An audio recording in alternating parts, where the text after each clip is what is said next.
Dobrodošli u još jedan video na kanalu Popravi sam. U ovom videu želim vam reći šta se sve izdešavalo sa prikolicom na koju sam stavio nove stranice. Prvi posao koji je prikolica odradila na njivi je žetva pšenice. Verovali ili ne, u prikolicu je stalo 7 tona pšenice sa novim stranicama. Baš tada kada je bila prikolica puna do vrha, jedna guma nije izdržala teret i počeli su prvi problemi. Guma je pukla i morali smo zamijeniti drugu rezervu.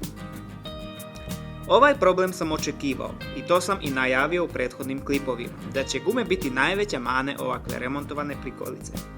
Zbog toga sada sam i namontirao rezervni točak na prikolicu i on sada ide uvijek sa prikolicom. Što se tiče zatvaranja i otvaranja stranica, sve dobro radi. Idealno dihtuje, nije bilo potrebno stavljati džakove u ćoškove, o tome više ne razmišljam. Ali pojavio se jedan neočekivani problem, koji naravno može da se reši. Kada se desi u sezoni, i to još na istovaru na vagi, onda je to problem koji ne može odmah da se rešava.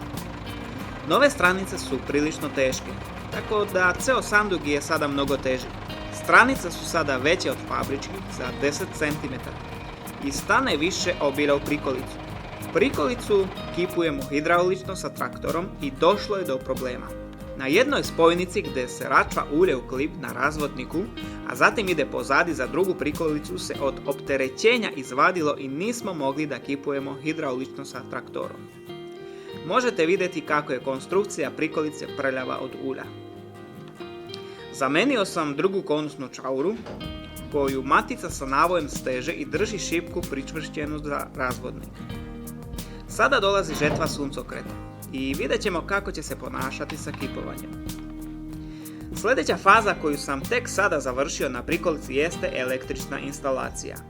Nije to bio preveliki posao, ali nikako da odvojim vreme da to završim, ali eto, uspeo sam i to. Pozicija! Levi žmigavec! Dobro, desni! Dobro, štop! Ok. Kada smo bili na njivi i vukli dve prikolice, jedan dodatak koji nove prikolice imaju baš mi je zafalio, a to je klocna za točak. Napravio sam klocnu od metalne kutije, tako da od dodatne opreme prikolica sada na sebi ima rezervni točak, klocnu, šipku za ručno kipovanje ako zatreba, merdevine i ceradu, u slučaju da počne padati kiša.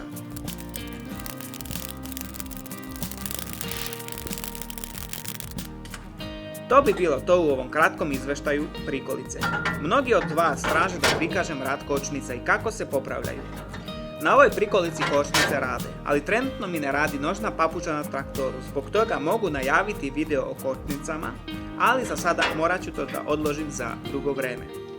Ako podržavate ovakav rad YouTube kanala, pritisnite subscribe, lajkujte i delite video i pišite komentare vezane za videoklip. To mogu biti savjeti, kritike, mišljenja ili šta god. Sve vas pozdravljam i svako dobro.